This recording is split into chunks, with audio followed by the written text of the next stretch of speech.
Impact. We have Morgan chilling with us today. How today we have Mr. John Edwards as our guest. It's a pleasure. How are you today? I'm doing just fine. Just Cool. fine. Can you kind of tell us a little bit about your upbringing? Kind of how you grew up, where you grew up, and how did it shape what you do as a professional today? Um, well, I was born in Guyana, South America, which is not Ghana, which is in Africa. They're two Hmm. distinct places. And I have to say that because people be like, oh, yeah, I'd like to go to Africa someday. And I'm like, well, I've never been. And then they'll say, what? I'm like, I've never been. I mean, I'd like to go. And I am going soon, but I'm from Guyana, which is in South America. It is north of Brazil and west of Venezuela, and then east of Suriname, formerly Dutch Guyana. And it's the only English speaking country in South America. And so it's culturally connected to the Caribbean. So even though we're physically located in South America, we're culturally, because we're all formerly British colonies, connected with the Caribbean, Trinidad, Barbados, Jamaica, Antigua, Dominica, et cetera, et cetera, et cetera. And so that's where I was born. I spent most of my young life and early teenage life there. Went to school, primary school, what do you call it in the US, call it elementary school. So I still have a hard time translating, not translating like English, Guyanese English, Hmm. which is British English, and to US English. And so I say primary school, and people go, "What?" So elementary school and high school. Um, and then I was actually, when I was young, I traveled a lot with my parents. My mom and dad traveled a lot, and we actually came to the U.S. and to Canada fairly often. And so I wanted to be a pilot when I was growing up. I had like little, small airplanes, and used to do my airplane play and all that kind of stuff. Um, but I wear glasses, and I have the um, not the greatest vision. As you can see, I wear glasses, so that quickly fell by the wayside, and I couldn't wear contacts. Still can't wear contacts. I've tried. And so I just, I was like, whatever.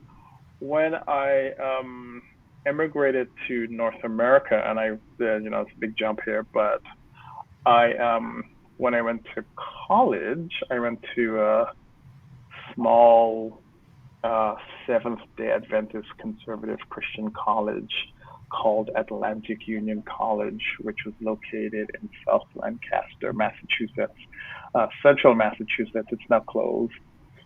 Um, but I went there, and like most little black children, black teenagers, like, I'm going to be a doctor. Um, and so I was like a biology major, and then Hmm.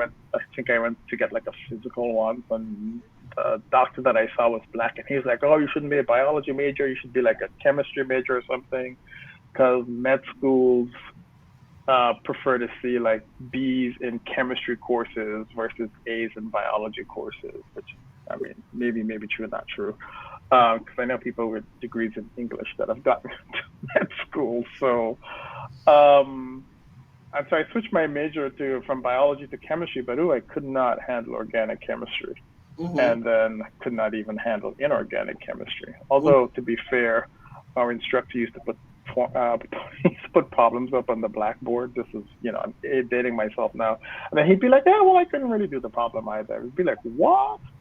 So, um, uh, suffice it to say, I had several majors when I was in undergrad, biology, chemistry. I switched back and forth, and I ended up in doing social work. because I had 5 majors in college. So this is just to say, if you like struggling, it's okay. Just do those general ed courses. 5 majors? I had 5 majors in college. I didn't complete 5 majors, but I majored in 5 different things at one point or the other when I was in undergrad, because I was also really young when I went to when I started my freshman year in college. I had just turned 17, so I was very young, um, and so the 5 majors. Yes, I started out as a biology major. I switched to chemistry. Then I switched back to biology, and then I switched to business, and then I switched to psychology, and then I switched to social work. So I don't count the biology, even though it's twice, but it's the same major twice. So that's why I say 5 instead of I switched 6 times, but 5 majors. So those are my majors, and I eventually graduated with a degree, a bachelor's degree in social work.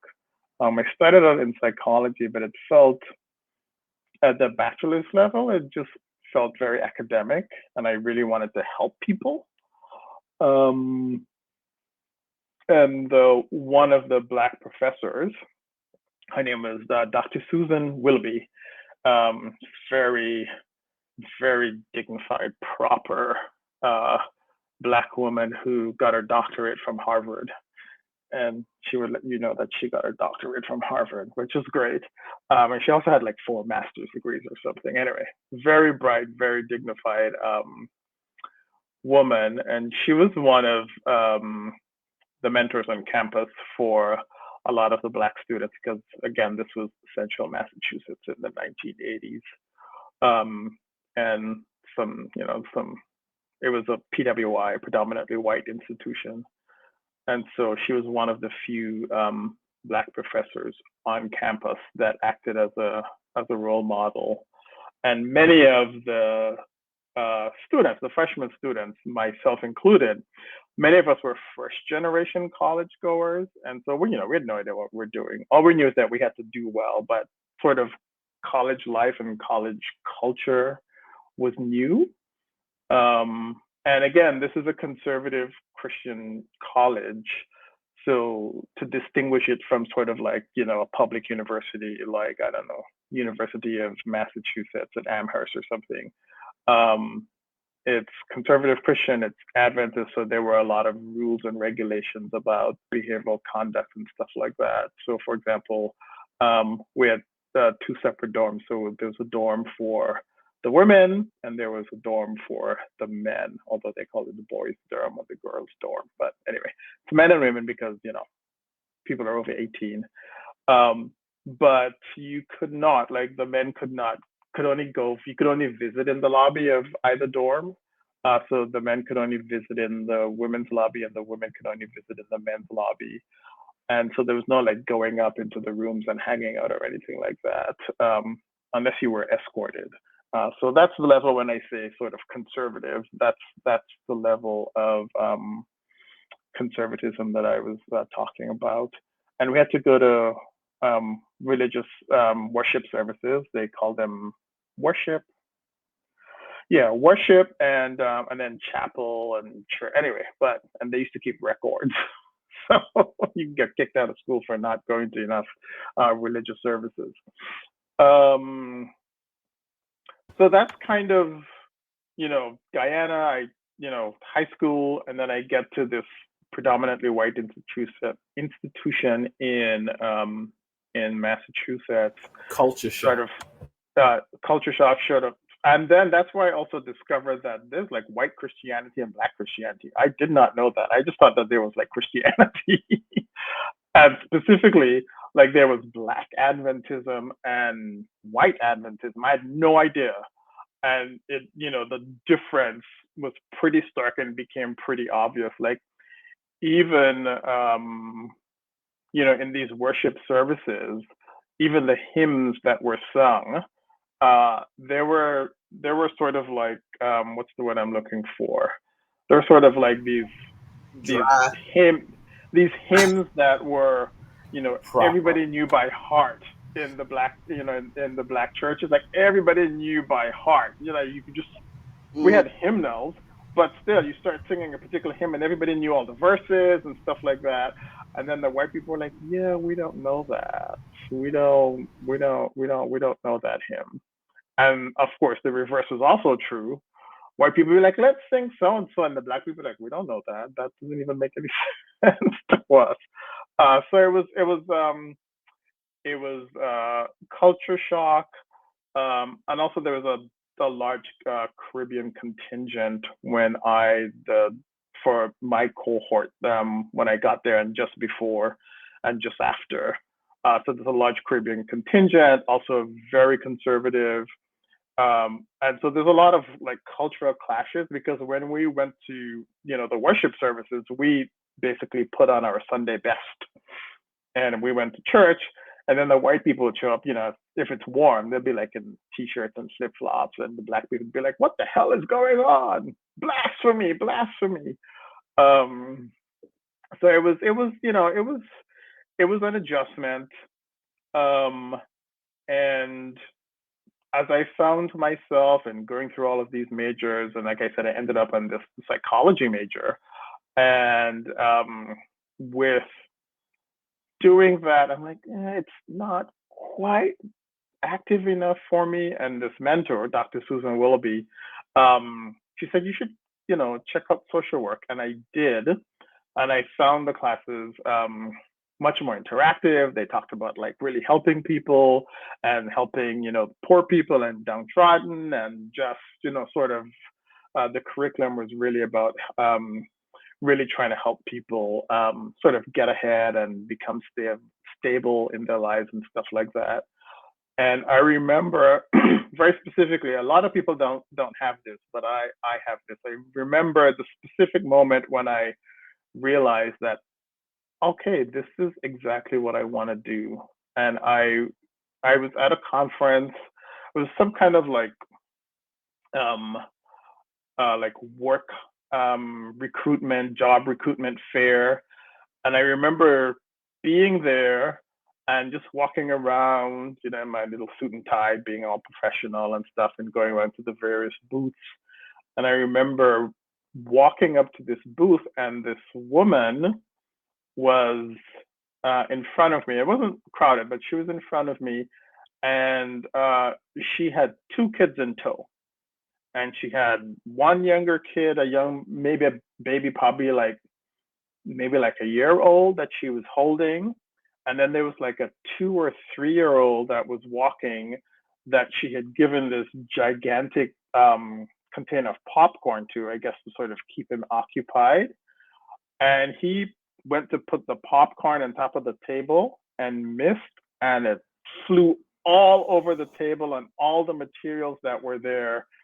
And then of course she's like, oh my God, I'm so sorry. Right. And you could see the guy that was behind the desk was just not having it. Right. He's like, oh, don't worry. But you could just tell from his face, he was not having it. And that was the moment I said to myself, this woman needs a social worker, because she needs someone to help her figure out not just about prepping and going for the job interview itself, but she needed someone to help her figure out childcare, who's going to take care of her children while she is, on this job, doing this job fair. And that was my very specific moment, which a lot of people don't have, but that was my very specific moment when I went, aha, I feel, I was already in the social work program, and I said, I feel like this is what I want to do. And I did that. I had a really fantastic internship supervisor. She's now deceased. Her name was Catherine Gardner, also a mentor, Black woman, very smart, very well qualified, great instructor for my internship experience. And when I was done with my bachelor's, I just knew in my mind, I'm like, I'm going to go for my master's, because if I don't, I feel like I'm never going to do it. And so I went straight from my master's straight into my bachelor's, again, really young. I was like barely 22 when I started my master's degree. So yeah, that's kind of my story of how I became, my sort of very beginnings of my professional life. I also went to another Seventh-day Adventist institution called Walla Walla University in Eastern Washington State. It's not the Walla Walla of today. The Walla Walla of today is like modern and has like wineries and stuff. Back then, people would watch the onions grow for entertainment. And another PWI, predominantly white institution. And remember, I have one of my classmates and I used to go around counting all the black people in the town. And once we were like, wait, we counted him twice, so there's only 6 black people in this town, not 7. Yeah, that's my how I became a professional story. So what do you so what would you say like your specialty is like now? Like did it narrow down into something specific, or is it just like a general social work thing? So over the years, after I graduated, I spent like 10 years working in healthcare. So I worked in Brooklyn, in New York City, and in Manhattan. And I originally, when I got my first job, I was just sort of doing general social work / discharge planning in Brooklyn Hospital. In the Fort Greene section of Brooklyn. Again, the Fort Greene section of Brooklyn today is not the Fort Greene section of Brooklyn back in the 90s. And then, and it was also sort of still in the height of the AIDS crisis. And the one social worker that was working with AIDS patients, he left and went to a different institution that worked only with AIDS patients, and none of the other social workers wanted to take that position. And so I'm like, all right, fine. If nobody wants to do it, I'll do it, and I'll get a lot of experience. I'll get to help the gay community. And the hospital created an AIDS unit at the time, but it was mostly out of isolation rather than like wanting to provide an AIDS unit. And so that's what I did. I did that for a couple of years, and then I went to a different institution, Beth Israel Medical Center, which is now like Mount Sinai Beth Israel Medical Center. And I worked there for about 10 years, again, doing inpatient, outpatient medical social work and doing student supervision and stuff like that. But I moved from New York to California, and I decided that I didn't want to do like medical social work because the whole managed care stuff, it was just like out of control. And so I went into, drumroll, to Child Protective Services because somehow I thought that was going to be less chaotic. And it was just chaotic in a different way. But I had a really good experience, and I really enjoyed my coworkers and learned a ton. I worked for the County of Santa Clara, and also the City and County of San Francisco. And then I briefly, after doing that, I also worked in child and youth mental health in Vancouver, BC, and then I worked in homelessness and homelessness prevention and rapid rehousing. I did that in the Seattle area, and a little bit of community mental health. And then about 10 years ago, I decided I'm just going to do a private practice. I got fired from a job. I actually got fired from 2 jobs, but anyway. And I decided, you know what? And I was working as oh no, they fired me. There was no allegedly there. They said, you are fired. One, because a whole bunch of white people complained about me. And they're like, all right, we're going to fire the black man. This is the same organization that was talking about, being diversity and equity inclusive, but somehow they fire the one black supervisor that they have because the white people complained. Go figure. And it was nonsense. Like when I sent them emails, I expected them to read it. I'm like, yes, if I send you an email, I expect you to read the email. That is the whole purpose of sending an email. I would not send you something that I don't want you to read. Anyway, and then the next job that I got fired on, I was just too smart for the executive director, to be blunt. And so they're like, you can't come back. I'm like, okay. And so I worked for a little bit as sort of like a temp social worker in a psychiatric hospital. Liked the people there, but then they had some issues. And then, I was placed in one department where the director of the department was clearly targeting me. And I said to the temp agency, I'm like, I'm clearly being targeted. And so the woman that at the temp agency really liked me. And so she like called this director up and she says, hey, so John is saying that that he's being targeted. And she says, yes, I am targeting him because I don't think he's working hard enough. I was like, what the hell? But anyway, racism for you, anti-black stuff for you. And so after that, I was like, you know what? I'm done working with people. I'm just not working for people anymore. And I always sort of had a little private practice on the side, 2-3 clients. And I just decided to go full time. And when I decided to do that, and it's a long way to your question, when I decided to do that, the best way to have a successful private practice is to ensure that you have a niche or more than one niche. A lot of people, they're like, oh, I just want to see anybody that comes and, blah, blah, blah.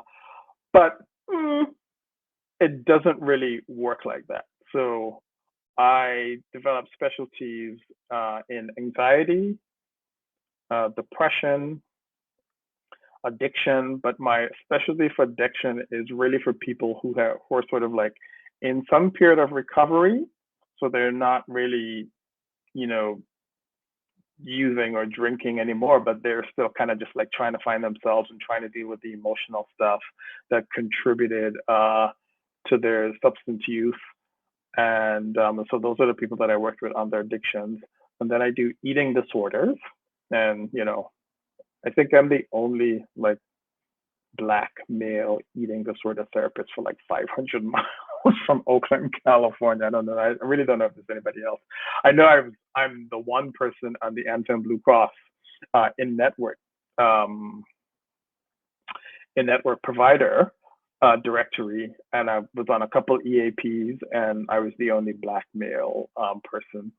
And I'm definitely for, I don't know, a couple thousand miles, the only Black male gay person that does eating disorders for many, many miles.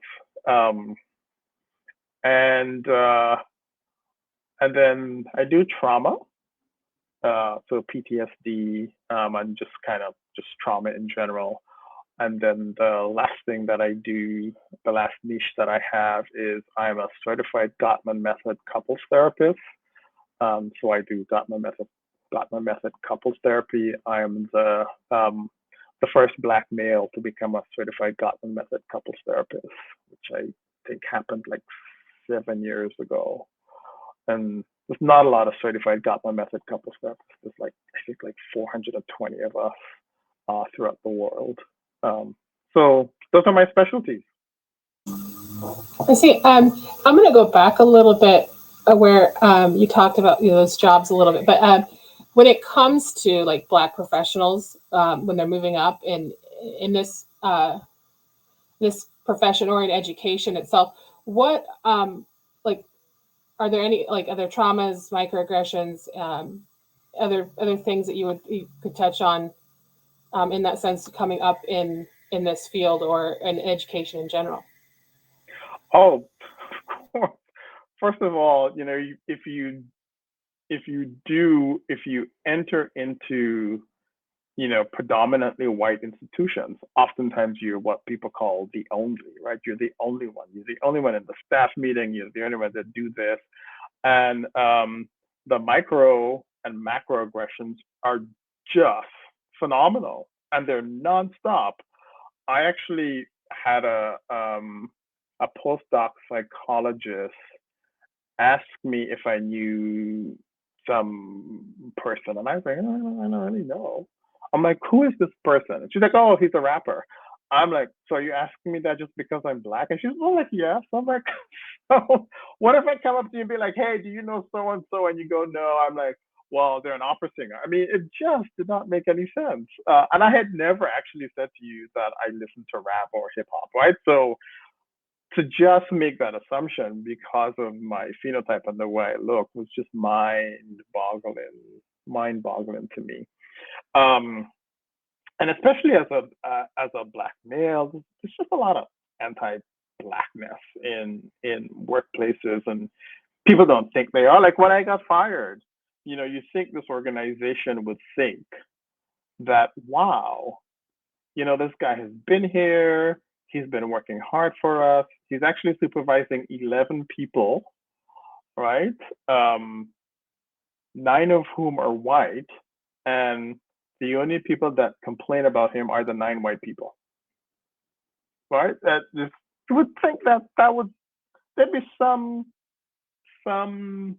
cause for pause. And even when I asked them, I was like, so, if this is going on, like, how should we address it? They're like, oh, we're not going to tell you what to do.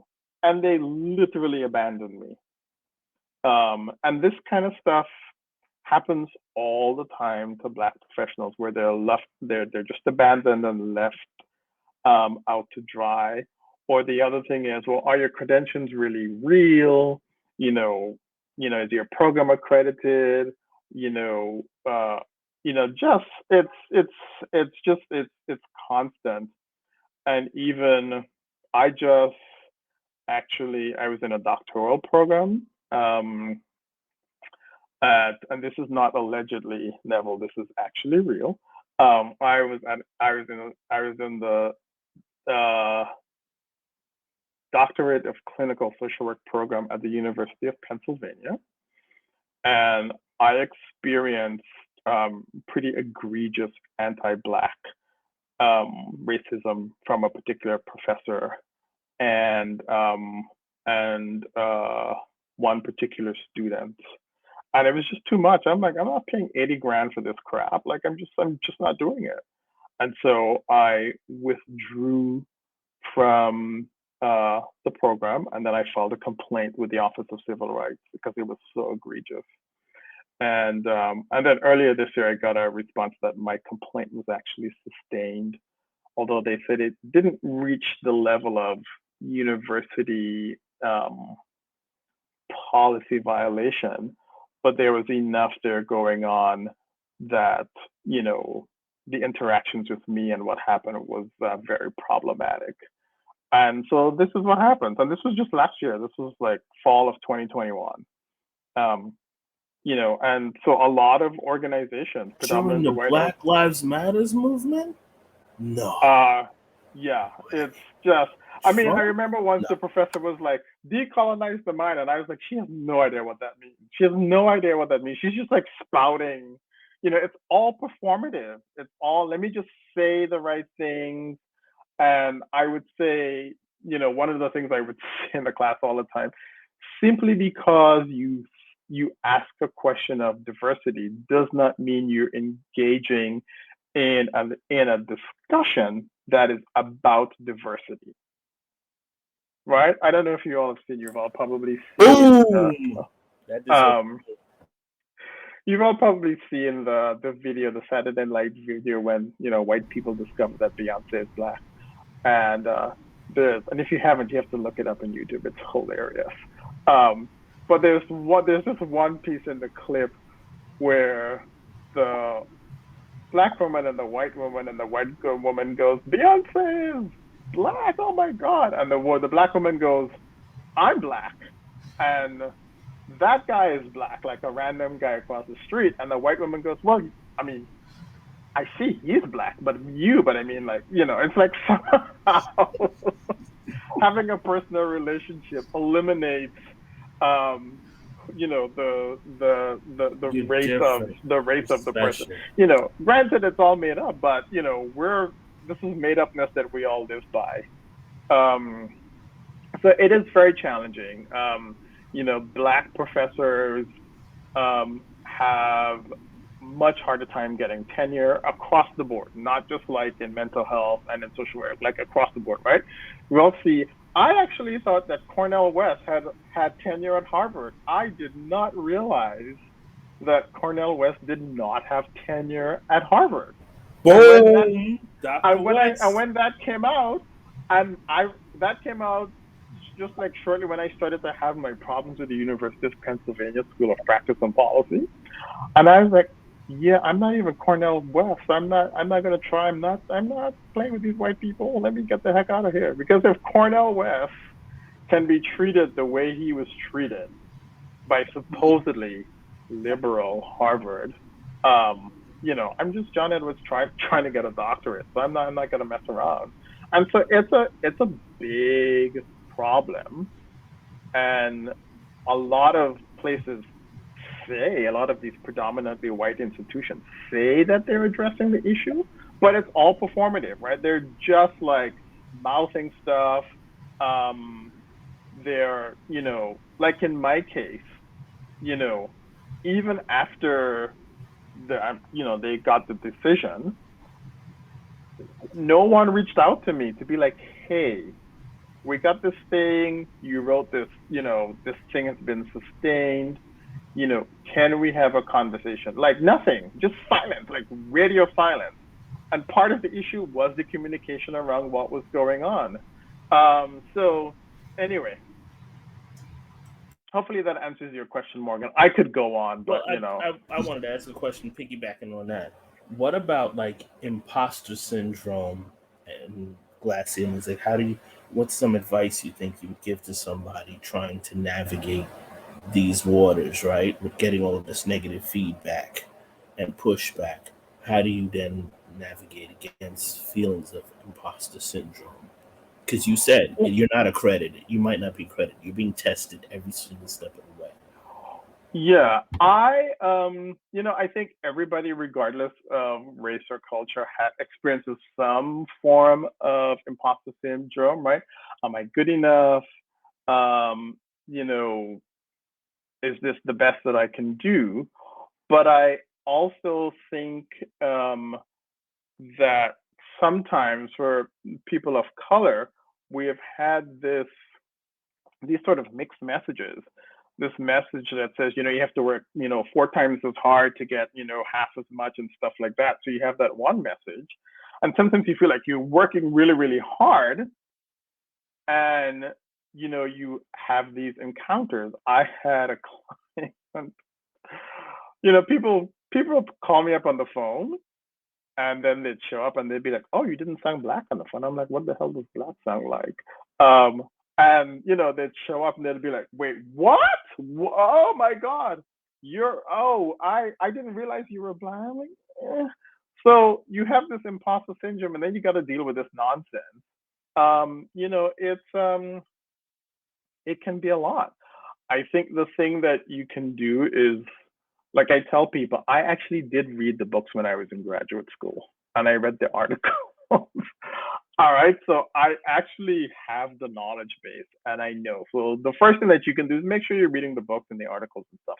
Yes, a lot of it is sort of Eurocentric and sort of US centered, but the core knowledge is still there. So that's thing number one. Thing number two is be sure that you have like-minded people that are supportive of you and that can encourage you in real ways, right? So if you're feeling down and you call somebody up, they're not going to be like, oh, just do it, you got this, because that's not really real, right? You want somebody that can say, hey, I hear that you are really doubting yourself right now. And I hear that, and I want you to know that I believe in you. And I want you to know that, I've heard you say X and I've heard you say Y. So I'm not just like, I was going to say something, but I realized I can't say that on a podcast. I'm just not like saying stuff just to like, be like, let me just say some stuff. But I'm a true supporter of you. Here's this podcast that you can listen to about blah blah blah. Here's this YouTube video or this article that you can read, and that is part of what helps with imposter syndrome. You have a community that really supports you in your journey. And I was going to say something else and it went out of my mind, but it'll come back. Was there another piece to that question, Neville? Oh, some glass ceilings and other things, too, that I guess hold people back. But you kind of answered that before. Yeah, well, it's pretty easy. If you're in mental health and we get these. Oh, I was wanting to see. Actually, I have one. Right, so I'm gonna show this. Y'all can see this, right? Yes. Right, and I'm realizing, are we gonna put this video up to or just talk? But anyway, right. So this is this flyer. It says whatever it is, Professional Psych Seminar Summer 2022, and I just showed you the top. And now I'm gonna show you here are the live webinars. And I'm just showing you, everybody's white. Everybody's white, right? Every single person is white. And I get like 5, 6, 7 of these a week.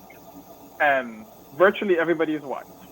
So if you talk about, you could be like, so are there literally no people of color that have, got a master's or a doctorate? Are you saying that there are literally no people of color, right? The new president, I think, of the American Psychological Association is a Black woman. But this is what happens all the time. It's like people of color have no knowledge or no skill set to sort of disseminate information. And so you just gotta look. You don't have to look very far. Like this was, and I got this, I don't know, like 2 weeks ago or something.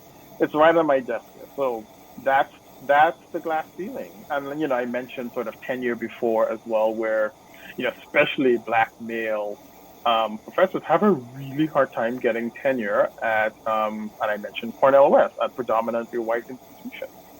I don't really have an answer. I just think we should just go to our own schools. And there was. You mean like HBCUs? Yes, HBCUs, right? And there was the whole, there was that whole mess with. Oh my gosh, I'm gonna say her name wrong. Hannah Nicole Jones. Is that her correct name? The woman who was supposed to be going to UNC, and then the white guy was like, "Hey, I got a lot of money. She can't come because she's too liberal," or something like that.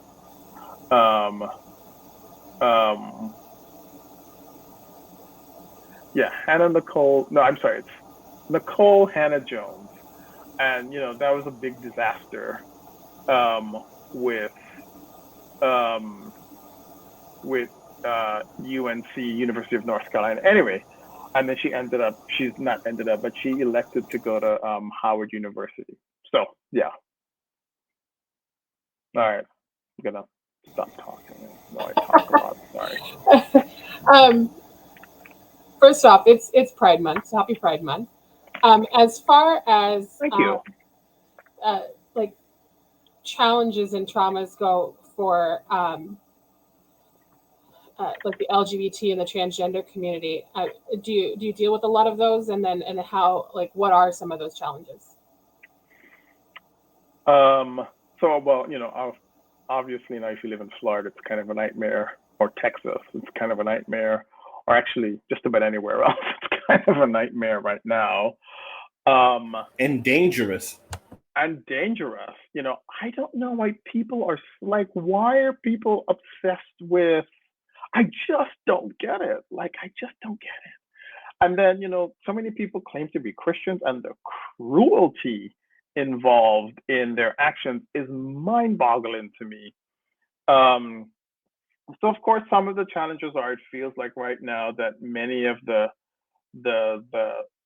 many of the strides and progress that has been made is being deliberately erased,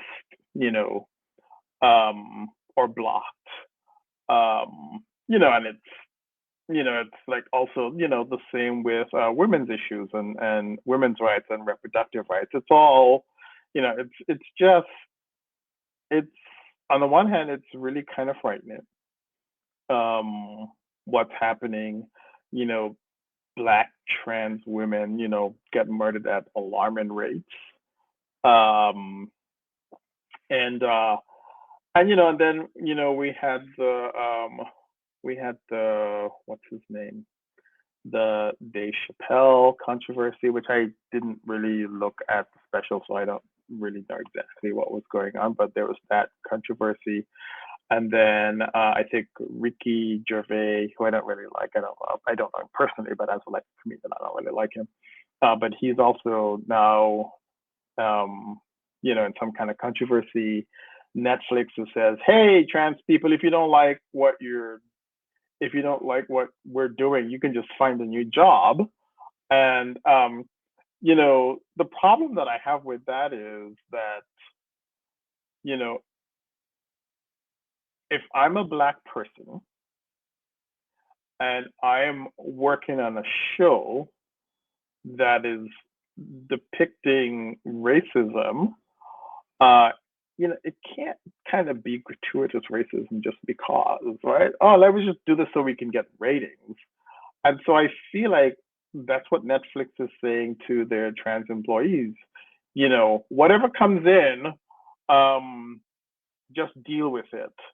And I'm not sure that they would necessarily, although, sometimes I find these odd things. Apparently somebody wanted Angelina Jolie to play, oh my gosh. Harriet Tubman. Yeah, Harriet Tubman. I'm like, what the hell? And then I think the only second to Julia Roberts. Right. And then apparently, the studio was like, well, nobody would really know. I'm like, wow, white people are amazing. Just freaking amazing. So, these kinds of things are challenging, and in Texas they passed this law. Of course, people sue, and where it's always amazing to me that there are people, mostly conservatives, who say, our lives are private, keep the government out of our lives. And then they put the government in lives for people that they think aren't living the lives that they should be living, which is like, well, if I'm a parent and I have a trans child, why can't I, as the parent, make the decision with my child about what would be best? Right? It just doesn't, why is the government stepping in to tell me what I can do, as a parent with my trans child? So I don't know if that answers your question. It's, on the one hand, we have shows like Queer Eye, and I think Stranger Things, which I haven't seen an episode of. There's lots of different, we have, the Real Housewives series, Guilty Pleasure. Well, not that much anymore because it's just kind of gotten kind of crappy recently. But we have, somebody like Andy Cohen who is out. We have, Don Lemon. We have Anderson Cooper. And I realize I'm naming a bunch of guys. But Rosie O'Donnell, Wanda Sykes, Ellen DeGeneres, Sandra Bernhard. I just watched this comedy show with a whole bunch of LGBTQ folks. It's called Stand Up. It's on Netflix. It's really good. It's really following. The Marsha Warfield, who used to be, I don't know if you're old enough, there was this show called Night Court, and she used to be the bailiff. And even when I was watching that, my girl would be like, "You're a lesbian, lady," but she just came out in her 60s. So we, on the one hand, we have all these people coming out, we have all of these shows, and then on the other hand, you can still get fired or evicted in many states simply for being LGBTQ, or especially trans. People are just after people. And it's like, just, if people are paying their rent and they're not really doing anything illegal, why are you worried about it? Right. No, I totally get that. So like in the last 2 years, we've seen a lot of an uptick in violence, both here and national and even internationally, just with the stuff going on in Ukraine. How do you think like that kind of stuff affects us as a whole? Well, I guess I'm not necessarily sure that it's an uptick, because I think things just become more. They get more attention. I think yes, than in it's the more past. attention. We have more cell phones that can record stuff, but there's like, I don't know, like 35 wars going on in Africa right now. I obviously because of colonialization, and that's my take, right? Just the fallout from colonialization or colonization. I think that's the U.S. pronunciation.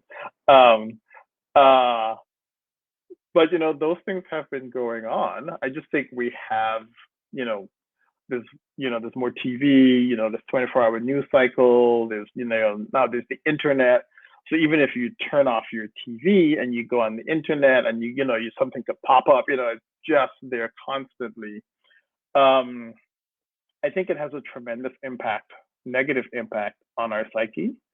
I personally don't watch the news because I know my brain can't handle it. And I figure if anything really significant is going on, it is somehow going to get to me. But I don't spend, each day like looking at all of the horrors that are happening in the world because my system can't handle it. And I don't think many of our systems can handle it because I don't think we were designed to be like that, where this constant barrage. And today, 21 kids got killed and slaughtered in Texas.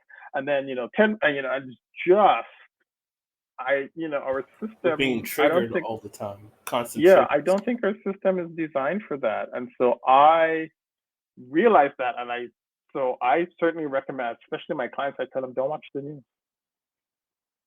I'm like, yeah, but when there was all this tension with North Korea, I'm like, look, this is my take. If I look up in the sky, I'm like, oh, that looks like an interballistic missile. All right, life has been good.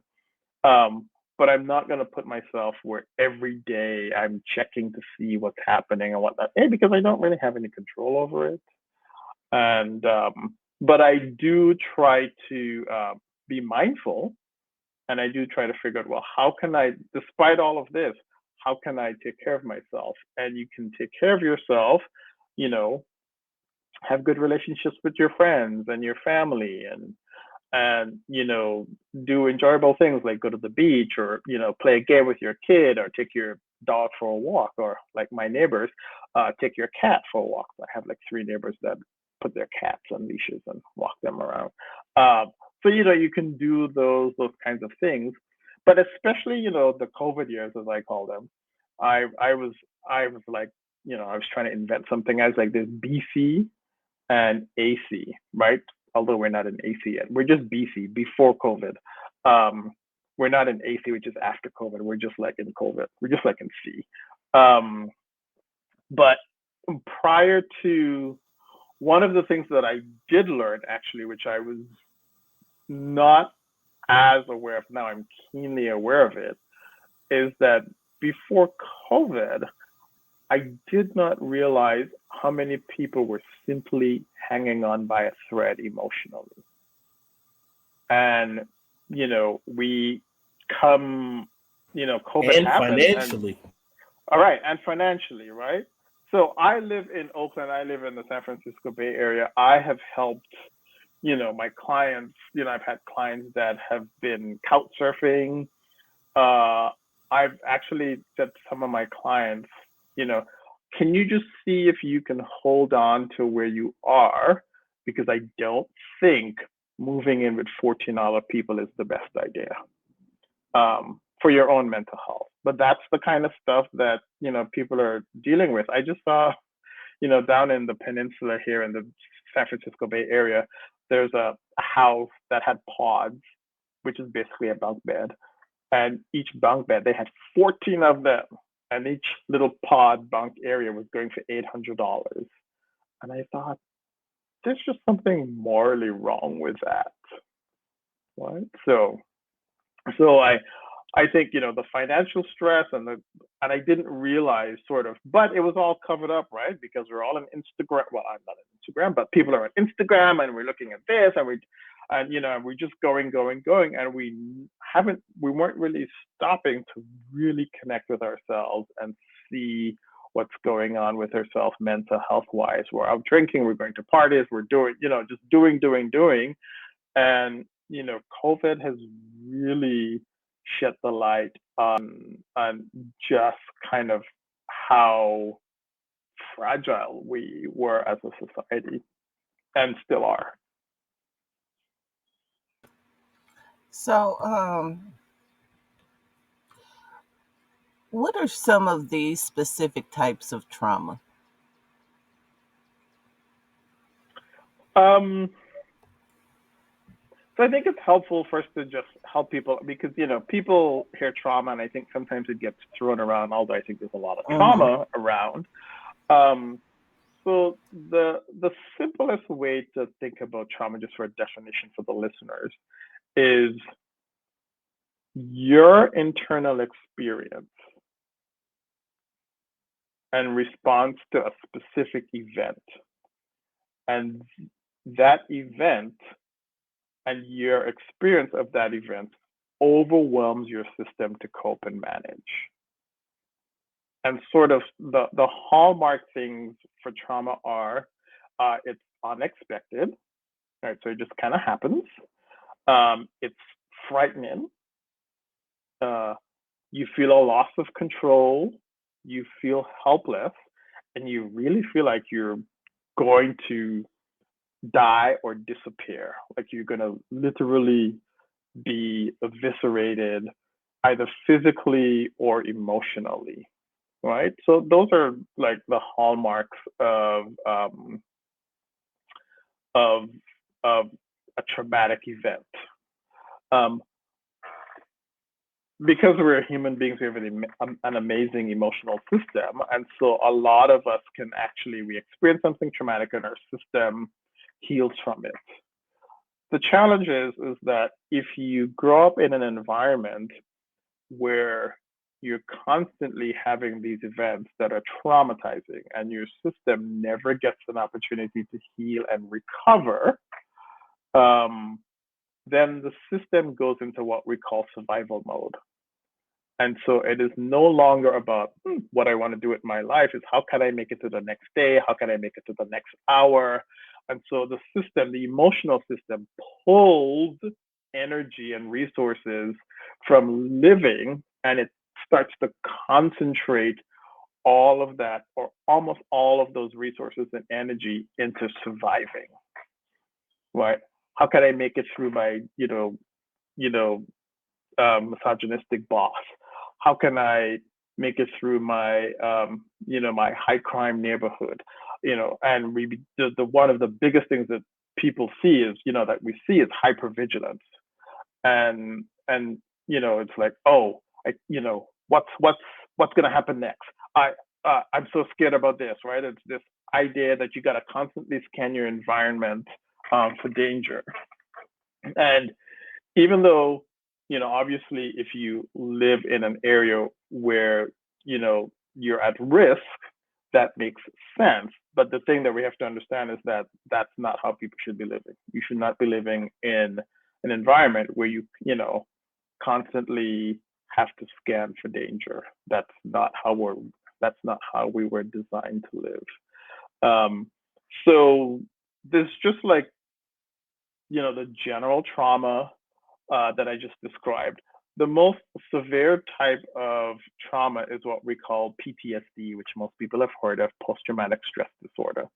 And that typically, if we follow the diagnostic and statistical manual, is you have an event that's traumatic that meets all of these criteria in the book. Basically, those 5 things that I just described. It's frightening, it's unexpected, you feel helpless, you feel hopeless, you feel like you're gonna die. And then if after about 30 days, now the DSM says 30 days, but nobody really, just 30 days, aha. But typically, if you're still having symptoms such as hypervigilance, nightmares, flashbacks, and stuff like that after 30 days, then you're moving into the realm of post-traumatic stress disorder. Some people, you can have sort of what we call a single event, like perhaps you're in a car crash, and then 30 days later, you're still smelling the gasoline, you're having flashbacks of the car turning over and stuff like that. Or you can have what we call chronic PTSD, chronic post-traumatic stress disorder, which is, childhood sexual abuse, physical abuse, all of those things. And your life is just constantly under one traumatic event after another. So it's like PTSD, which is the most severe. And then recently there's more what's called, these are diagnostic terms, other specified trauma and stressor related disorder, which is if you don't meet PTSD criteria, you have this other thing. But, again, human beings tend not to fall into neat categories, although we try to make it that way.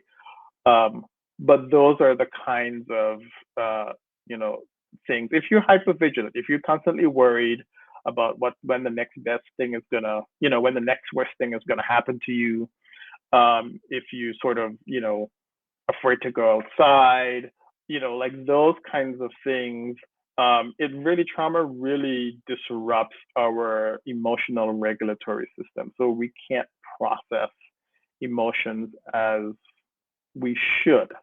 And that is the big thing about that I think people need to understand, is that our system becomes wired towards survival. And if you're in a place where you need to survive, it makes sense. But lots of times we're not in the place where we need to be in survival mode, but the system is still functioning that way, and that's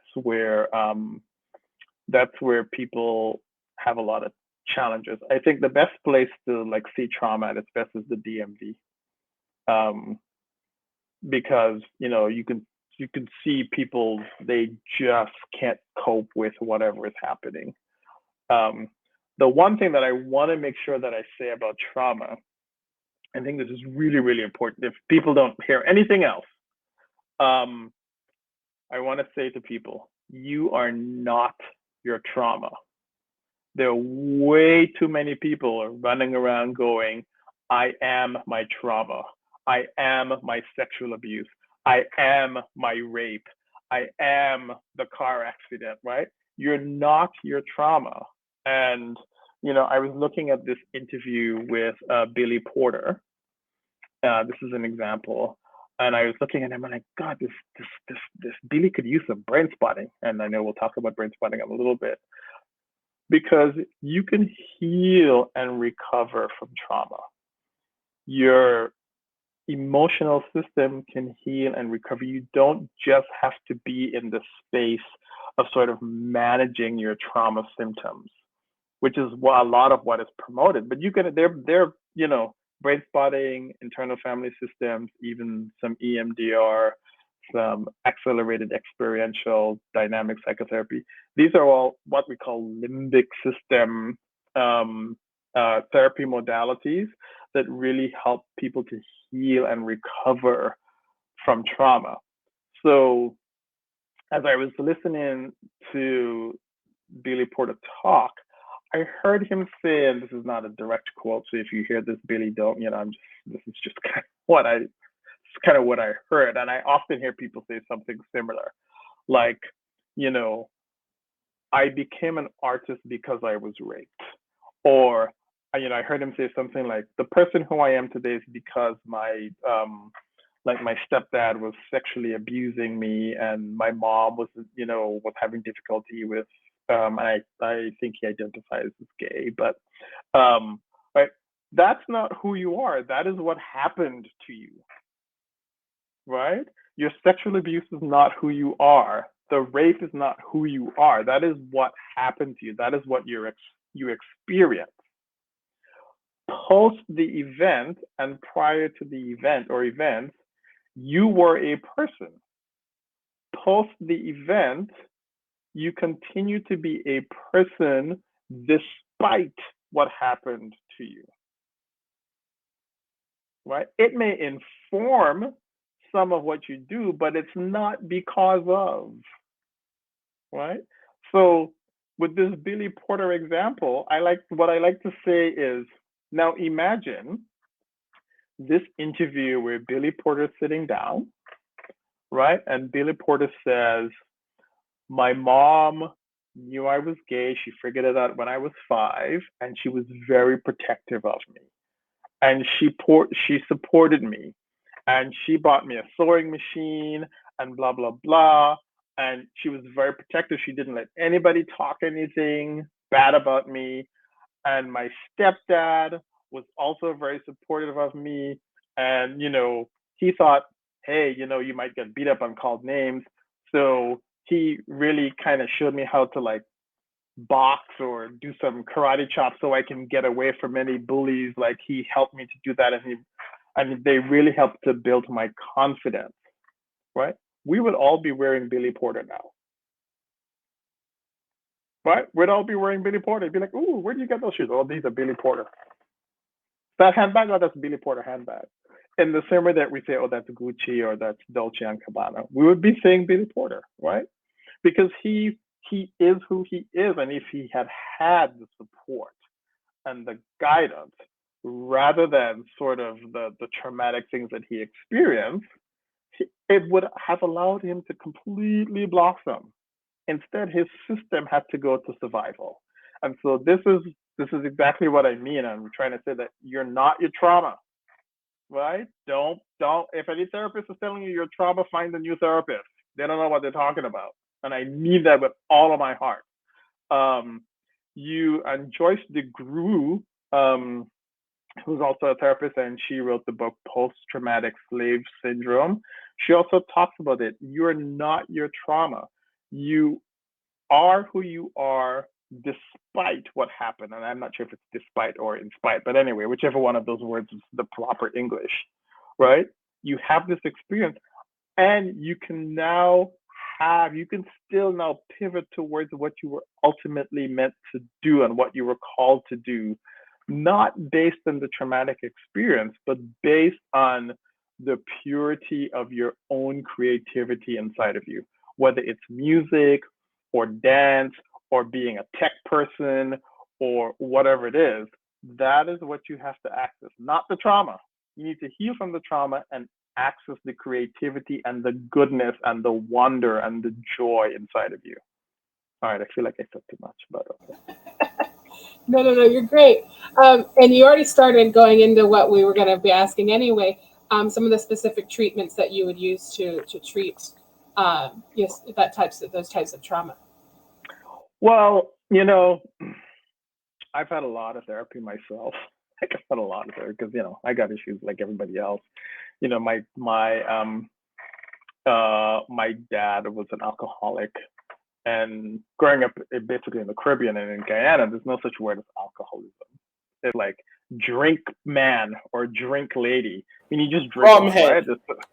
Yeah, or rumhead, right? Whatever. People say, oh, your dad is a drink man. I mean, officially, he had a pretty significant alcohol problem that progressively got worse over the years. What I can tell you is when I went to graduate school and after I was working, and I did a 2-year postgraduate program in psychoanalytic psychotherapy. I did training in cognitive behavioral therapy, which are kind of, if you're in New York City, you just like automatically go for some kind of psychoanalytic training. It's just like, seems to be like what happened. Or you do CBT. And then I saw a lot of therapists. I saw a Jungian therapist at one point. All just trying to like get myself together. The thing about therapy, which is also the other thing, is that when somebody is in therapy, what we're really aiming for is we're aiming to move from a state of dysregulation into a state of regulation, right? So you want to see your ex-boyfriend or ex-girlfriend or partner or whoever, and you just want to like walk on by and not be activated, right? So you want to move from a state of dysregulation to regulation. You want to talk to your mom or your dad or whoever and not lose it. So that's perhaps sort of the biggest frame that I think we don't, as therapists, we don't talk about enough. We tell people, oh, come talk about it. But what is the purpose of talking about it? What is the purpose of therapy? It's to move from dysregulation to regulation. It's not to like gain insight, because, that really doesn't do much. Like I know my dad was an alcoholic. It didn't really do much for me, the insight of that. So I would say I was a pretty good therapist. I was doing, a lot of psychoanalytic, psychodynamic, CBT stuff. And then I did a little bit of internal family systems, which I really like as well. And then I discovered Brainspotting in 2018.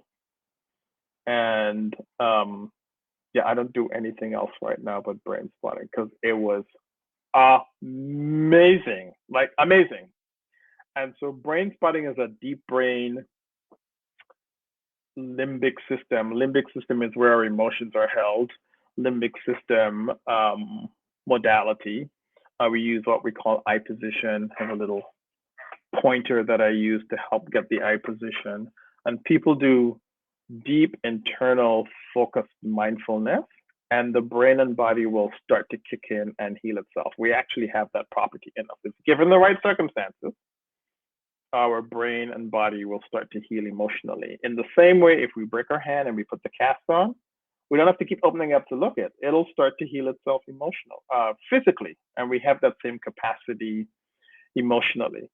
I personally would recommend, if anybody has trauma or even just sort of regular, people probably going to stone me, but I'm just going to say it anyway, it's my opinion. I think, Brainspotting, I think internal family systems therapy, or IFS. I think accelerated experiential dynamic psychotherapy, or AEDP. I think, and then also somatic experiencing. I'm not trained in somatic experiencing. I think I did one like 2-day workshop with the founder, Peter Levine.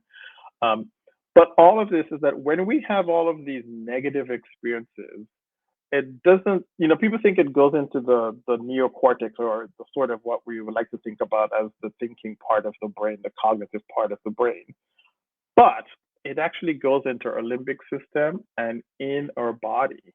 This is why we say things like, when somebody dumps us, it hurts my heart, because it is literally in our heart. It's not in here. It's not a cognition. It's a felt feeling, right? And when we get angry, it is a felt feeling. It's not like a cognition. And so any therapy that helps us to get into our limbic system and into our body, that allows the body to engage in processes that result in healing and recovery, are modalities that I'm in favor of. So does that answer your question? I'm not really sure if that answers your question. So. Yeah. So, great. My question is, how does trauma affect certain people with tending to go towards self-medicating through substance use, addiction, dependence, alcoholism, etc.? How do people, Okay. like, I guess whether it's you're talking about your father, whether it's people coping mechanisms that aren't professional. Right. So imagine if you're 6 or 9 or whoever, and you're being sexually abused. You have no way to cope with that. Your system is overwhelmed. If you tell your mom or your dad or whoever and they don't believe you, you're left out in the cold. So the system has to figure out a way for survival, right? This is why we have that saying, a drowning man will clutch at a straw. So the system will figure out whatever it needs to figure out, the emotional system, for us to survive.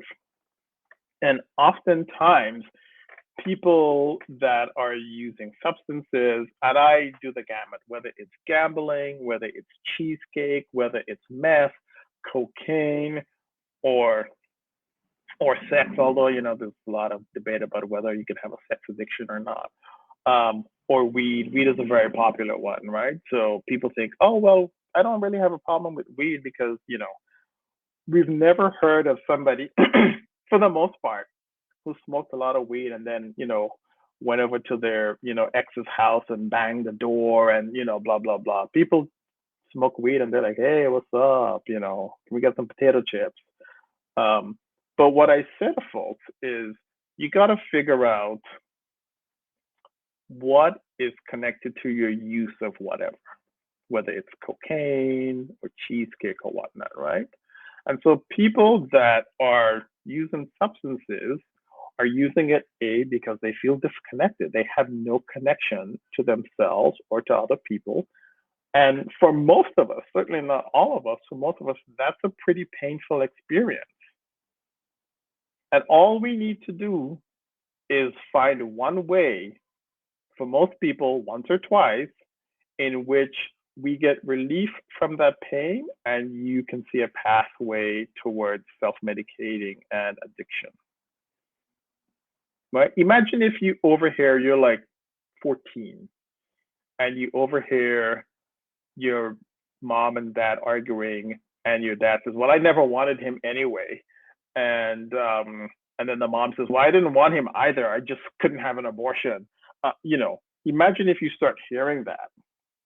If you hear that, you go, wow, these folks don't want me, and these are supposed to be my caregivers, right? The pain is there.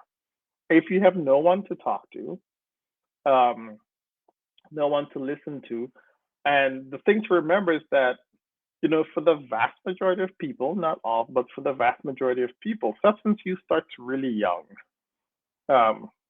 Teenagers, even earlier. Not saying everybody, but a lot of people, that's where it starts.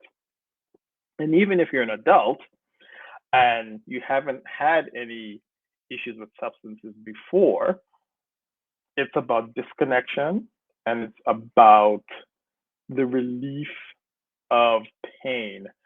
There was this show on Netflix called The Umbrella Academy, and one of the characters, I don't remember the character's name, but one of the characters had a significant drug problem, and they would show sort of what's happening. And I always thought if they could just show, not that, oh, he's going to use, although the actor was doing an amazing job of sort of physically demonstrating the pain, but I thought if they could just show his internal world of how much pain he's in, right? And you can't compete with that. And then once you cross over into the sort of the physical dependent stuff, and it's really hard. Then it gets very complicated. You could just be like, fine, I'm good, and then you drive down the road and you start hearing, particular music. You could see a particular billboard or something, and that can start all sorts of neurobiological processes, and then you end up drinking or smoking or taking drugs or whatever it is, because there's this combination of disconnection and pain, and then the neurophysiological response to being dependent on drugs. And this is why most people, not everybody, I shouldn't say, well, a lot of people have to go to some sort of inpatient management program to sort of manage the physiological aspects of withdrawal. And then we need to work on the emotional aspects. But, one of the biggest problems with many substance abuse places is that they're shame-based. They shame people all the time. You chose to do blah, blah, blah. Well, no, if I'm remembering that my uncle and his friends were sexually abusing me, I don't know, cocaine might seem like a good idea in that moment because I want to get rid of the pain. And so people really need to understand that it's not that people are just choosing to do something, that there's a process of, I just don't want to be in the pain. I simply don't want to be in the pain. A question that I haven't asked before, funny enough, all the therapists that have come on here, piggybacking on that, what you just said, what about when it comes to like stigma of taking psychotropic medications for things like depression, anxiety, etc., etc., right? Because you're talking about how to people trying to regulate or cope or shut down certain things. Um, how do you think people should overcome that or be open to psychotropic medications and seeking help of a psychiatrist, or if that is needed beyond that? Yeah, I I think that, so I'm not against medication. I just think, like, you know I read somewhere a psychiatrist said people always say better living through chemistry, and this particular psychiatrist added, yes, but you also have to have the better living, not just the chemistry, right? So I think if you Facts. have a Facts. I think if you have a good uh, psychiatric evaluation by a psychiatrist who can really take your history and you're honest with that person. We don't have a system that's really set up for this unless you have, money to pay for it. Um, Otherwise, it's like a 20-minute thing, and then they just write your prescription for something. But a lot of people are traumatized, right? A lot of people are traumatized. Um, and even, like, I would say, not bad psychiatrists, but well intentioned, sometimes they can do something that's not the best. I work with eating disorders, and sometimes, the psychiatrist will write a prescription because they're not seeing an eating informed uh, eating and eating disorder informed psychiatrist, and then they can write certain medications that can be problematic with somebody that has anorexia and it's like trying to, for example, regain their weight. And then they're like, oh, I don't really have an appetite. And then they might start binging. It's like it can become problematic. So I just think you need to see a psychiatrist that's really good and comprehensive. But I also think that you need to have a really thorough assessment. And I'm not talking about, these intakes that last for 50 minutes where people go, do you have traumatic birth and blah, blah, blah. I'm talking about, really a good 5 or 6 sessions where you're getting to know your client. You're really, sort of what I like to call, my latest thing, sort of really focused on being present with your client so that you can begin to understand their world, which then informs the kinds of recommendations and interventions.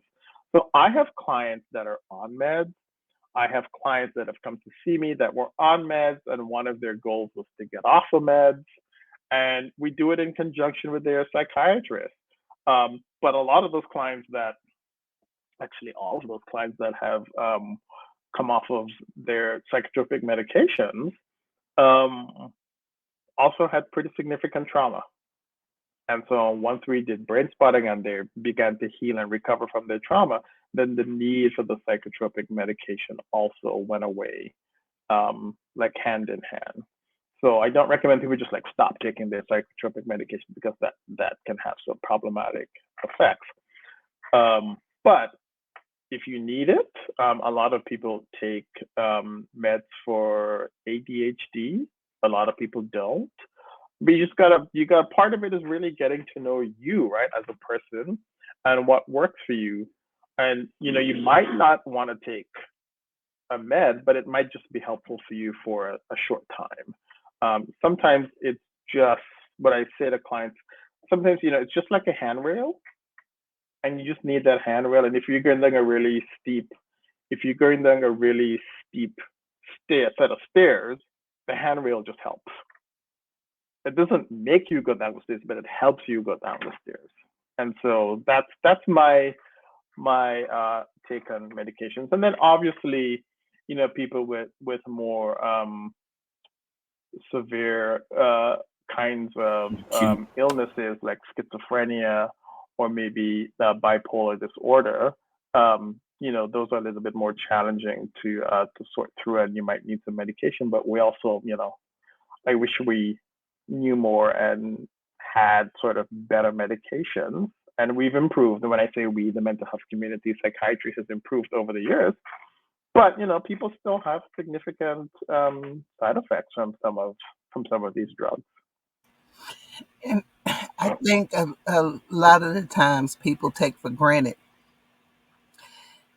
when you hear voices and all of a sudden you start taking this medication and the voices stop, it can kind of feel a little lonely. That's a lot of times that's what patients have said to me, that they miss them.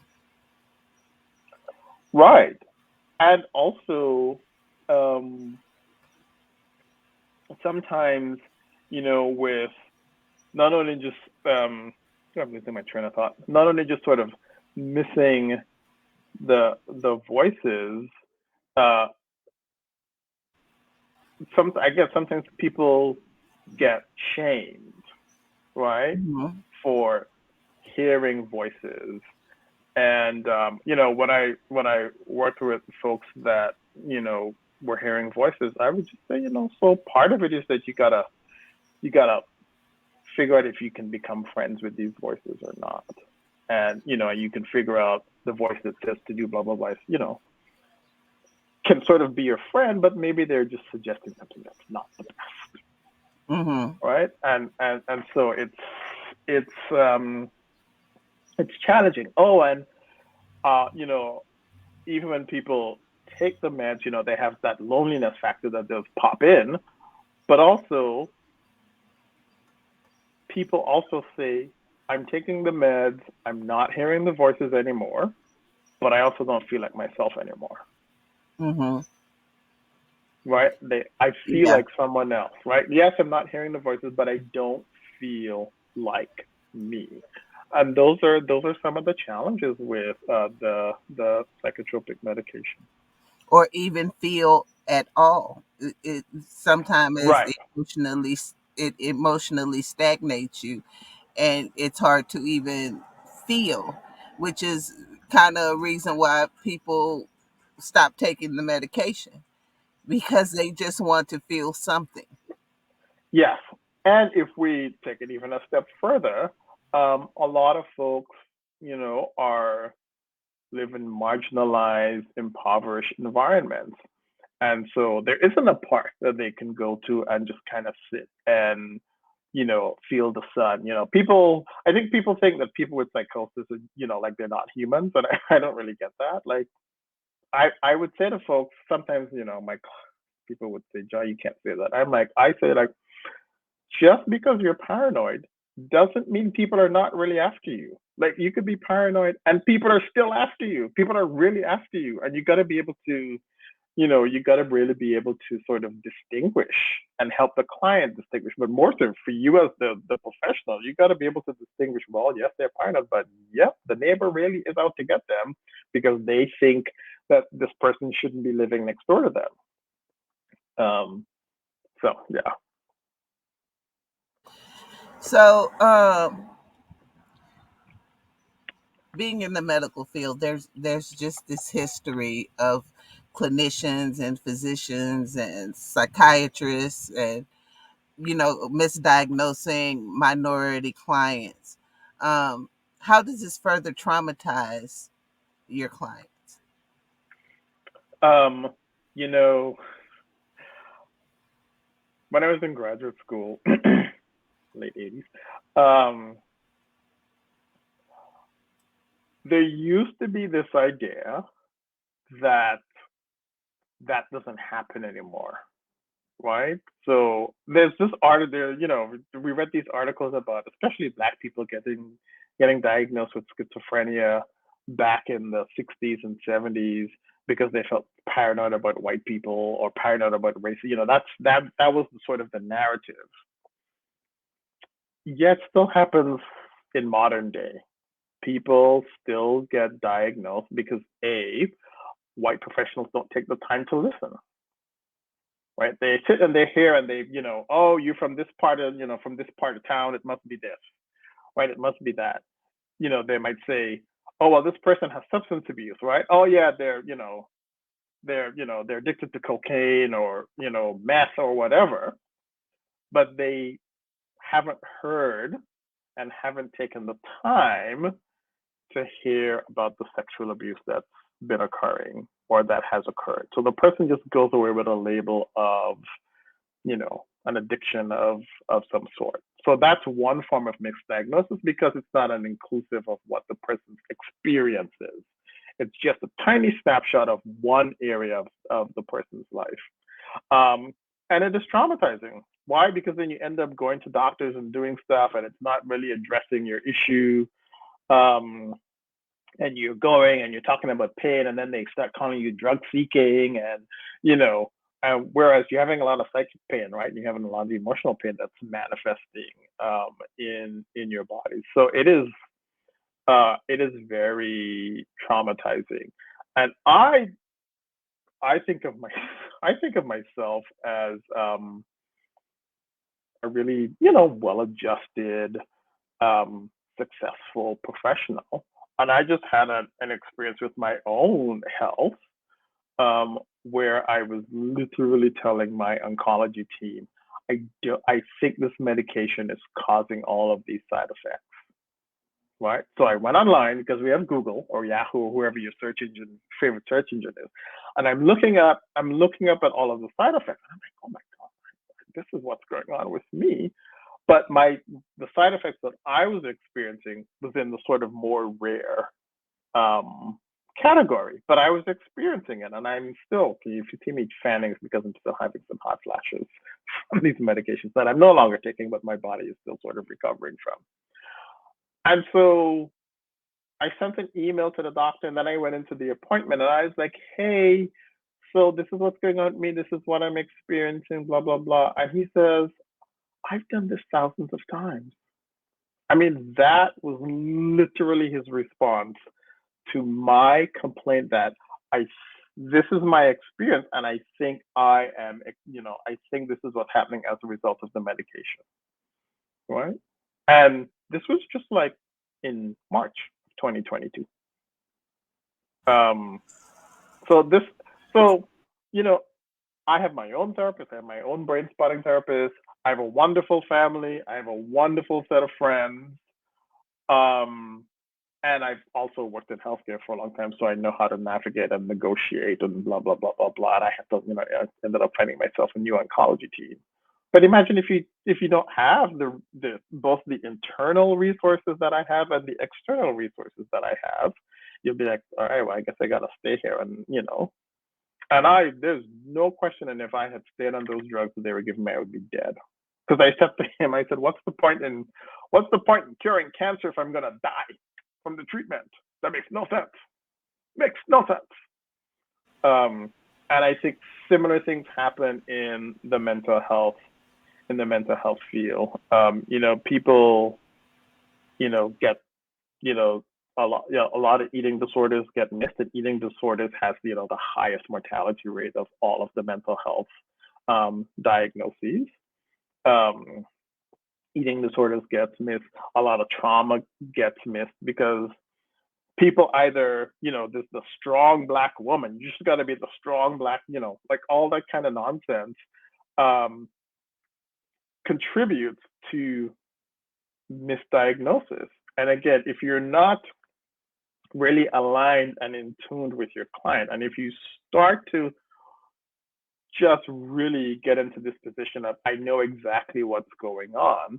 I'm not saying you shouldn't have a theory or a concept of what's happening, but once you get more confident than your client, I think that's a problem. And I always say to my client, look, here's my idea, here's my theory, feel free to disagree. And I mean it when I say, feel free to disagree. And sometimes clients will be like, yeah, that's not it. I'm like, okay, I guess I missed it. But you have to have that capacity to be like, here is what I'm thinking based on what you're telling me. How does it land for you? And if it doesn't land in a way that feels authentic and genuine, then please let me know. And you don't have to know that what it is. You just got to know it's not what you're telling me is not what it is. That's all you need to do.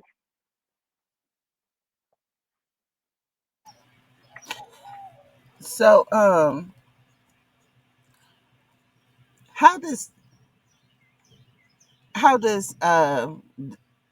domestic, verbal, and physical abuse lead to trauma? Well, it's just traumatizing in of itself if you get slapped across the face. That's, frightening.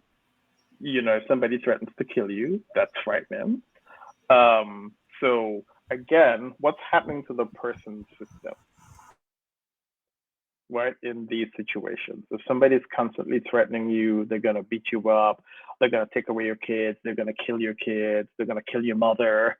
Those things, those are all traumatic experiences, and people, have a hard time. Many years ago, I used to do a, facilitator for perpetrators of domestic violence, and it's a tough group because it takes a lot to be like, yeah, you can't do that, and you can't say that, and some of the things that, and it was a male group, but some of the things that, these guys would say that they were doing to their partners. Um, I was like, wow. Fortunately, over the years, we've gotten better at sort of assessing and taking history, and people should look at, if they haven't heard of it, there is the domestic violence wheel, the wheel of the power and control wheel.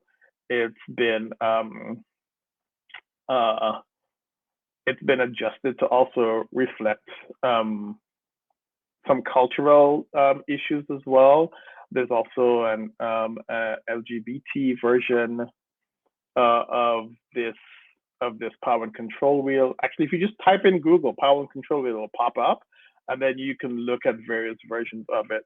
Like one of the, talking about culture, and one of the things that happens oftentimes in mental health, why people are like, why do you have to always bring up culture and blah blah blah blah? Because things are different and things are not according to white people. That's just facts. And so one of the things that in this wheel is sort of that the man, and it's a very heteronormative wheel as it started out, but that the man will control all of the money and only give the woman, only the woman has to constantly come to him and ask him for money. And so he's like the bank. Except that in many cultures, Asian culture, Caribbean culture, what can happen is that the man will say, here is $500, but you got to do $800 worth of business with it. Right. So the woman isn't constantly going to get permission for money to do stuff. So as outlined in that wheel, it doesn't fit that. But what happens is there's now this imbalance of, well, I've been given $500, but now I'm expected to do $800 worth of business with it. And so that's one of the ways it differs culturally, and that's one of the reasons why it's important for us to have cultural knowledge and cultural proficiency and competency and whatever the word is, and just understanding who we're dealing with and how whatever dynamics that we're sitting with as a professional, how does that actually get played out in the culture and the person that we're trying to help, or that's in front of us. Yeah, and I know we've touched on what trauma is, but like not necessarily in the sense of like the domestic stuff. But I mean, you can't. What's collective trauma versus and like vicarious trauma? So we've all been in collective trauma the last 2.5 years, right? COVID. I was in New York City in January. In January, my friends and I, because I'm a little bit of a planner, so my friends, I planned this trip with some friends of mine, and we all went to the Metropolitan Opera to see Porgy and Bess. It's like the one black opera with black people in it. Well, it's not the one, but it's popular. And so we went to that. That's like, the end of January. We were all walking around doing stuff. I came back. I was supposed to be doing a Brainspotting training, an in-person Brainspotting training in San Francisco in March. And then COVID happened. And and then the world shut down, and none of us knew what was going to happen. Don't breathe on me, don't touch me, blah blah blah. That's a collective trauma where, again, it's frightening. Nobody knew what was going to happen. We didn't know, will the mask work? Won't the mask work? Blah blah blah blah blah. I was very, very grateful and so appreciative that I could see clients online. But I know there were people, frontline workers who were working at Safeway or, grocery outlet or whatever it is, Kroger's or whoever, that didn't have that option. And then we saw some of it, right? We saw people acting out. We saw people, and I think all of that is from this sense of powerlessness, right? And the information that we're getting. Can we trust it? Can we not trust it? There are a bunch of people saying it's lies. There are a bunch of people saying it's not lies, and you don't know up from down. So I think that's a collective trauma. I hope I'm saying this correctly. Uvalde, just shooting in your home state, right? That's a collective trauma, Yes. right? Sandy Hook is a collective trauma. Buffalo is a collective trauma. We're all watching this, and it's impacting us. The energy of that is impacting us. Vicarious trauma, we're watching something happen. You can see a car accident happen. You can see someone get hit by a vehicle, and even that hasn't happened to us, but we're present. Many, many years ago, and you might remember this, Neville, many, many years ago, if you're into football, I don't remember which team it was, but there's a guy that broke his femur during a game, and you could feel the collective gasp of everybody that was looking at, I think it was an NFC championship game, and everybody went, you can feel the energy of it. So that's how I would describe sort of the difference between sort of collective, where it's happening to everybody at the same time, right? Slavery is a collective trauma, right? It happened, and it's a collective trauma, not just for Black people. It's a collective trauma for white people, because white people got to inflict damage, and so unless you're some kind of sociopath, that's gonna affect you. That's gonna affect you. Holocaust, collective trauma. Rwanda, collective trauma, all of these things where we're experiencing the same thing at the same time. The most recent collective trauma, in my personal opinion, is the Oscar slap with Will Smith slapping Chris Rock. That was a collective trauma. It's unexpected. It's frightening. You're like, what the hell is going on, right? You feel helpless. Oh my God, what's happening? So hopefully that answers you. And Ukraine is a collective trauma, right? That's it. All of these things that are just and they're also collective, and then they become these sort of existential traumatic experiences. What is the meaning of life? Where are we going? Why are we treating each other like this? I always jokingly say, but I'm actually very serious, even though I say jokingly, that the aliens drive by and they go, oh, look, they have electricity. Oh, and they have running water, and they have buildings, and blah, blah, blah, blah, blah. And then I just read this thing the other day, so I'm including this, so whoever credit belongs to. And they're like, oh, they have nuclear weapons. Oh, crap, but they have them aimed at each other. Oh, well. Reverse, Bob, reverse. We cannot go down there. Reverse. They're not ready for us. Because, that's I don't, that's kind of an existential thing. Why are we doing this to us? But it's also kind of historical. We can't seem to get it right that we just should not be slaughtering each other. So you have an upcoming trip to Senegal. What trainings are you going to be offering? Yes, I am going to Dakar, Senegal, and I will be doing a Brainspotting Phase 1 training. And we talked a little bit about Brainspotting. It's, this therapy modality that you can use to heal trauma, but you can also do like sports work and actors and athletes work, and just about anything you can use Brainspotting for.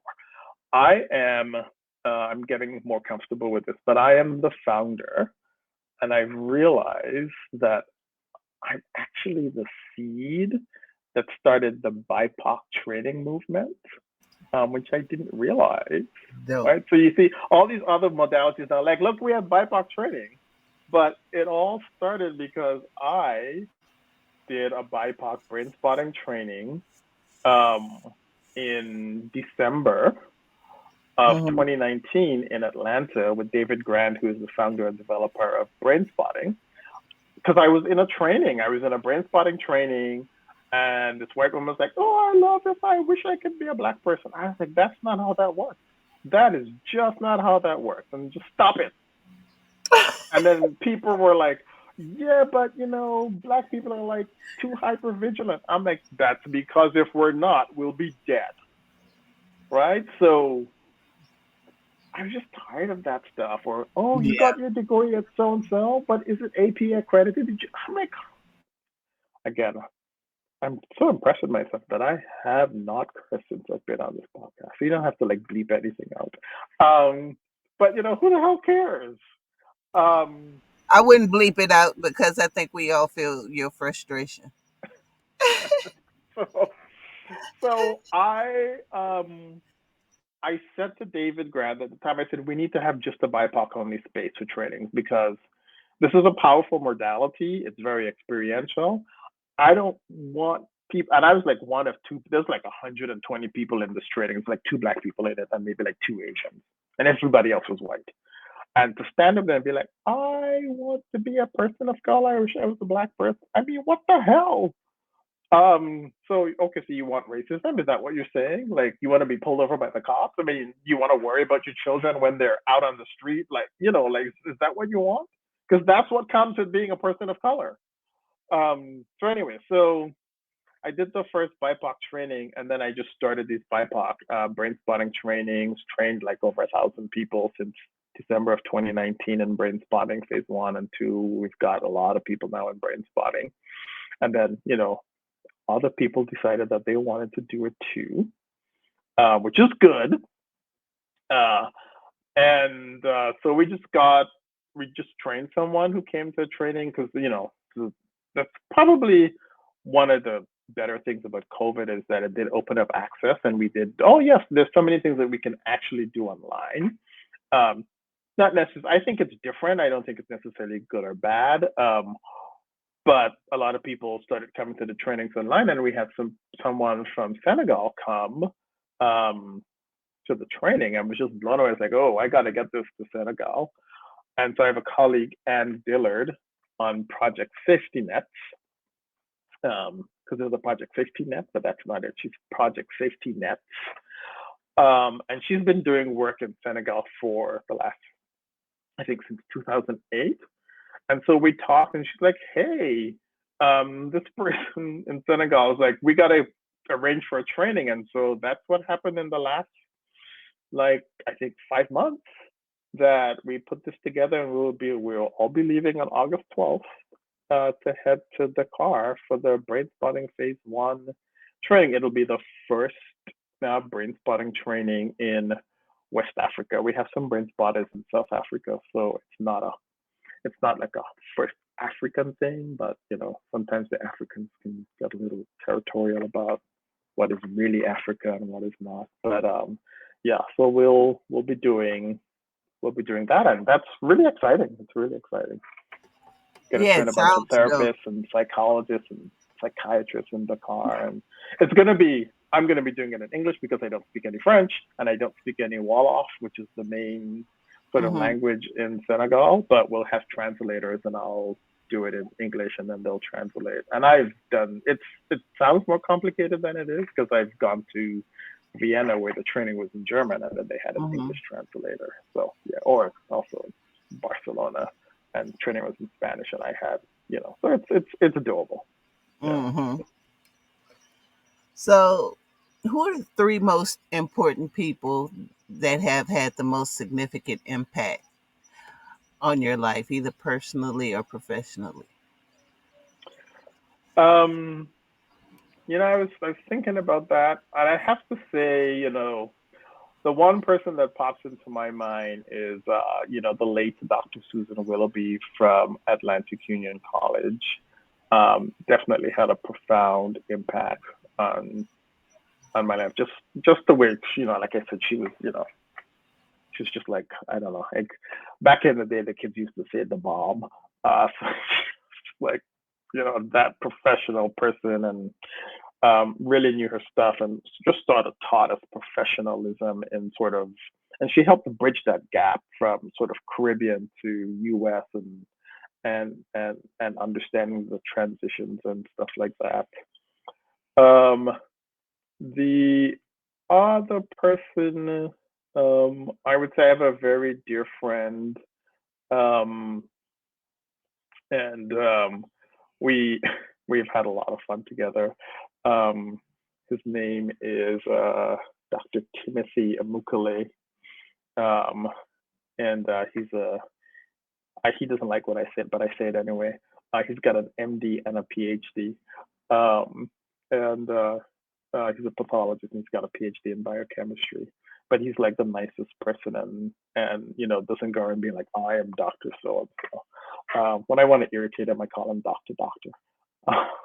um, but he's a good friend, and and he often says to me, he's like, I don't know how you do it. Like, I don't know how you're like helping people and you're dealing with all this stuff and blah blah blah. He's like, he's always like, you do an amazing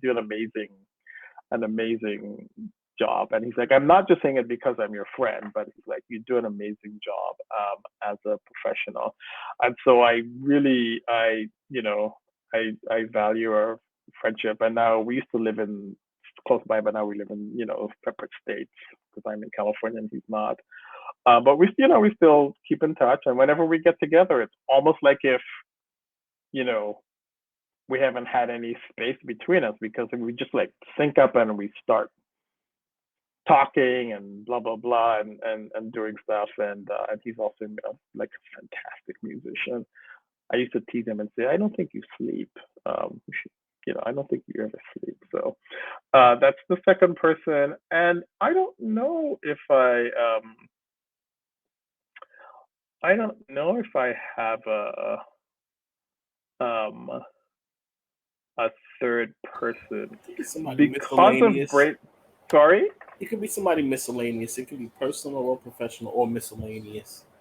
Yeah, I would say that, so I'm going to squeeze in two. I would say that David Grand, the founder and developer of Brainspotting, we have a very very meaningful relationship, and I would not be who I am today if I wasn't doing Brainspotting. There's absolutely no question in my mind about that. So I'm grateful that our paths crossed, that I got to do Brainspotting, and that we've become colleagues and friends in this process.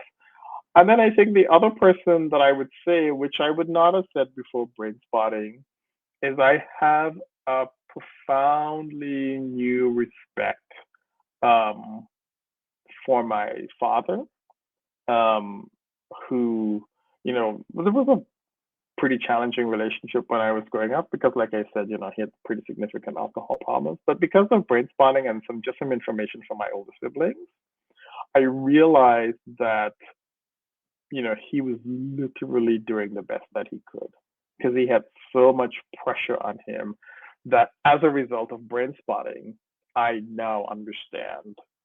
And so, he was a very smart guy. He was working when he was 16 as an electrician, right? He like got a job in the mines in Guyana and got, promoted up and could fix anything. Although as the years went on, there was a lot of stuff around the house that was supposed to be fixed but never got fixed. But I would say those are the four people um, that have meaning to me. And an honorable mention to my first supervisor, which I mentioned earlier, Catherine Gardner, the late Catherine Gardner, who's a really good supervisor and really helped me sort of do begin my social work career. Mm-hmm.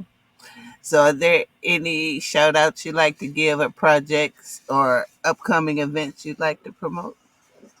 Well, yes, Project Safety Nets. We're going to Dakar, so I think it's Mm-hmm. projectsafetynets.org, Mm-hmm. where you can make donations. We're going to be taking taking books and the Brainspotting books and stuff like that. There, we're trying. I am specifically trying not to go in like the U.S. people be like, we have arrived. Try not to do that colonial stuff, but try to integrate more.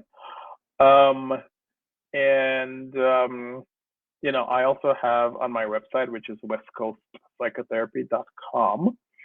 And if you go to the Brainspotting page, there's a Brainspotting donation button. So if you want to donate specifically toward BIPOC training, so this helps me to provide trainings to people who would like to come to the training. And even though I have a little bit of a lower price than standard Brainspotting training, there's still people that can't afford the 645. And so, donations, which are tax deductible because I do it through a organization, helps to support funds for people who are not able to attend at full price. And then finally, I would say I have a colleague. He doesn't know I'm doing this, but I'm going to do it anyway. And you should have him on, Neville. His name is Jewel Love, like Jewel and Love, like literally that's his name. Jewel Love, and his niche is that he works with Black executive men, and I think his website is blackexecutivemen.com. And so you can check him out if you're a Black executive man and want some. He's transitioned into coaching and sort of leveling up your career. That's what he does. I think that's it. I'm sure there's somebody else who'll be like, "Oh, you were on the show and you didn't mention me." Sorry. I just want to thank you so much for coming on. I hope you come back again. I'm sure trauma is a topic that is coming up so much, mostly because I think Black people have finally realized that it's trauma and not just stuff you go through. So, Quite true. I want to appreciate you so much for inviting me. I will happily come back. Clearly I like to talk, so you don't have to worry about me talking. So, or you can not have me back, be like, well, that dude talked a lot. Ooh. So yeah, I am so appreciative of being invited to share my experience, and we're sort of we're all in this spinning globe, spinning around the sun, and sort of nothingness. We're all in it together.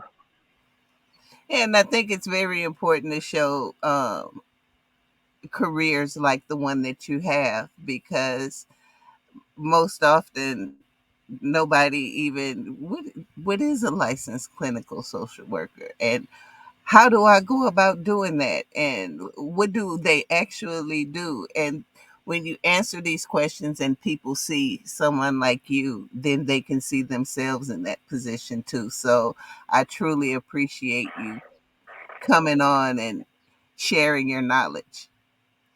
Yes, thank you. I appreciate it too. And thank you everyone for watching Powerful Impact. Like, follow, subscribe, hit the notification bell. Morgan, thank you. Nev, Powerful impact. Boom from the cannon. Blessings. and we out. Peace.